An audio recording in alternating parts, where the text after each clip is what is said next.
I just hate the middle class. I really, really despise them. And I really mean it as well. There is a particular kind of cowardice in the middle class, a snivelling conformity and a false sense of morality that underpins absolutely everything they say and do. And it's all predicated on the idea that, actually, guys, I'm harmless, therefore I'm a good person. No, you're a fucking pussy. That's what you are. You are a fucking pussy. And I'm sick of it. I am absolutely sick of it. I'm sick of the equating weakness with goodness. I'm absolutely tired of it. Weakness does not equal goodness. It means nothing. It means you have no agency. It means you are not good nor bad. You are as moral as a stone or a tree. You have no morality if you are too weak to take any kind of action.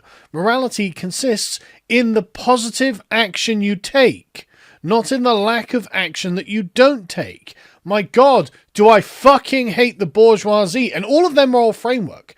They're so morally stunted. It just drives me crazy. They don't understand that they're sat there with their soft hands and their fucking like IPA beers going, well, I mean, I think the right things, therefore I'm a good person. It's like, no, that makes you a fucking sheep. A good person takes an affirmative action. They do something. They move. They actually physically make something happen.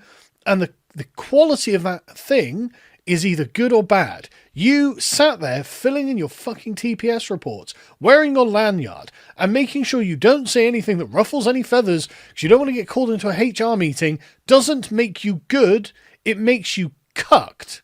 It means you are fucking sheep. It means that nothing about your life is in fact important or worthy, and it means that you have nothing actually to offer the world. You are a cog in a machine, devoid of morality, devoid of agency, devoid of power, devoid of decency, devoid of anything that actually makes up what classically we would consider a moral human being. Just FYI, if you're sat there, you're like, oh my God, this guy hates the bourgeoisie. I think that might be me. Frank, come over here. We're going to watch this. I fucking hate you. I just really hate you. Take your fucking Prosecco and shove it up your arse. You are basically the last people in history, right? That's what you are. You are genuinely the rats in the cage in the mouse utopia. You are just living out your final days as the world grows darker and you don't understand why everyone is getting angrier and angrier and angrier.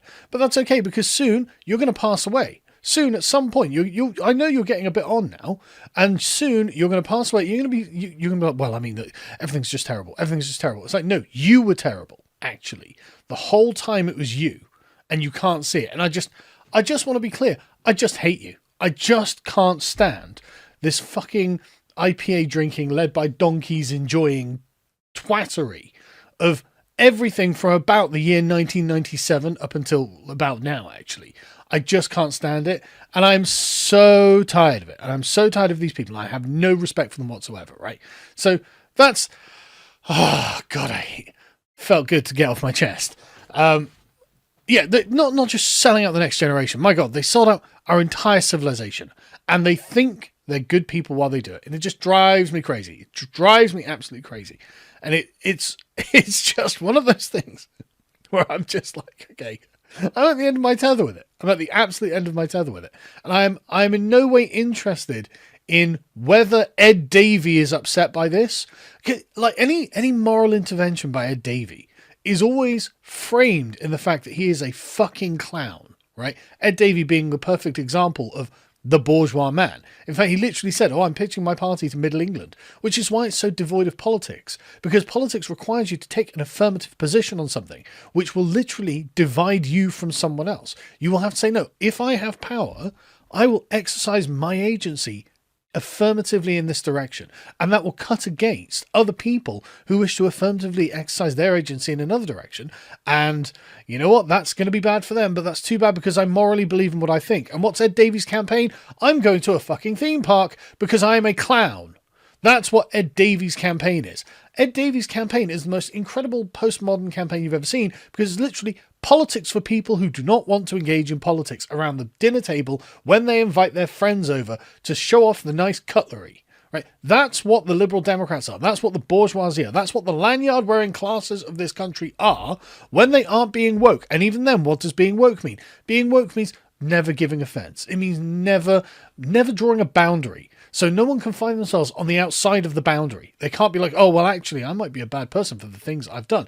No, that means bringing in everyone, unless you just don't agree, because you're not actually an immoral person, and you're not even immoral. You are not abnegated as an agent, right? That's the thing. If you believe that the human individual has agency, then I'm sorry, you can't really join wokeism. You have to be a victim. You have to consider yourself in some way a victim of the system or of other people or of white supremacy or of that evil right-winger in the corner, whatever it is. The point being, notice that the entire standard of entry to wokeism is the abnegation of agency. Someone did something to me, I never do anything to everyone else. It is not a moral position. It is the absence of morality, in fact. And that's why it was so fucking popular with the bourgeoisie. Because that's something like, God, my hands are so soft. I don't have any agency. I don't do anything. I am the most pathetic, snivelling worm to have ever crawled on the earth. This morality suits me just fine. I love this morality. I hate these people so much. I can't stand them. And so we're going to talk about them for a bit. Because I'm just so angry with them. I'm just so angry that these are the people who get power and not even power. I mean, they do have like administrative power. Like they don't have power in the sense that we'd really expect it, but they have like administrative power, right? The bourgeoisie as a class has power, but they have wealth and status, and they are they occupy positions of authority, and they have the weakest wills in the world, right? They're the weakest people humanity has ever produced, and I can't stand it. And the thing is, right, I just want to be clear.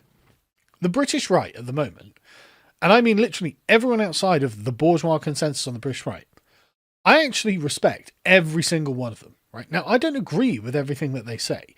You can go from people like, you know, quite hardline people like J.K. Rowling. No, I'm joking.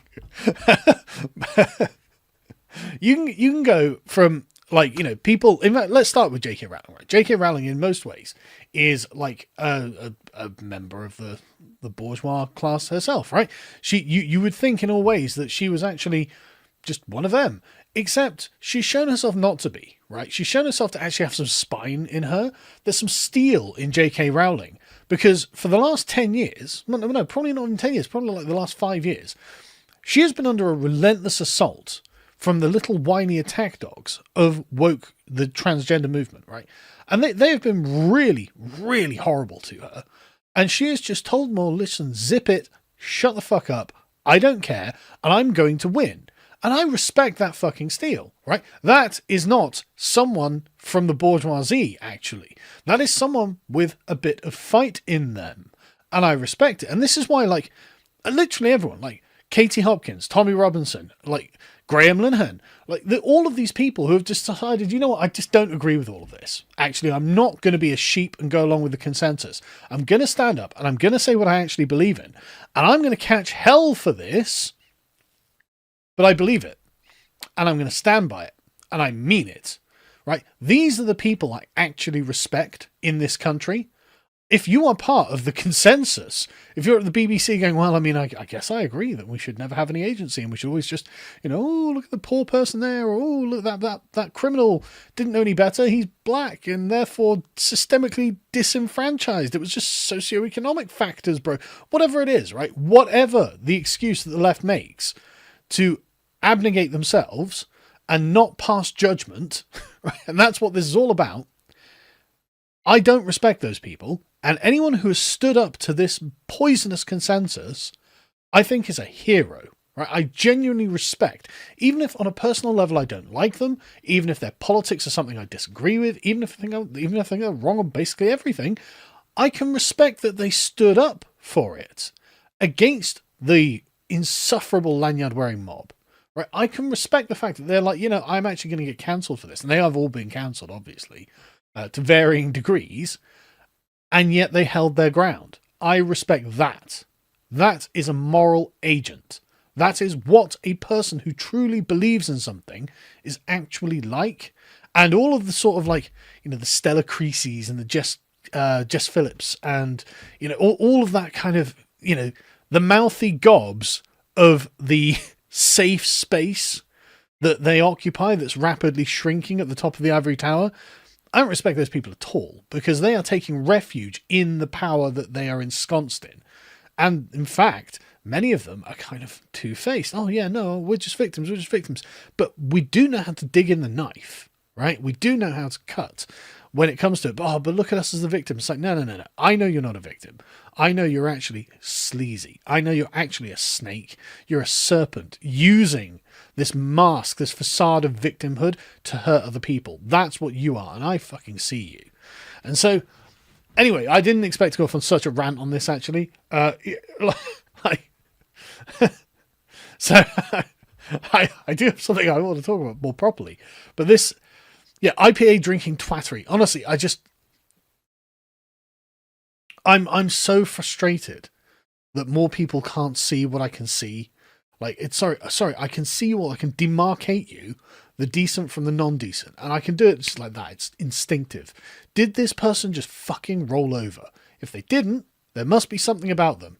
They are actually a moral agent, and they have actually got thoughts in their head. If they just rolled over, then they're just one of them.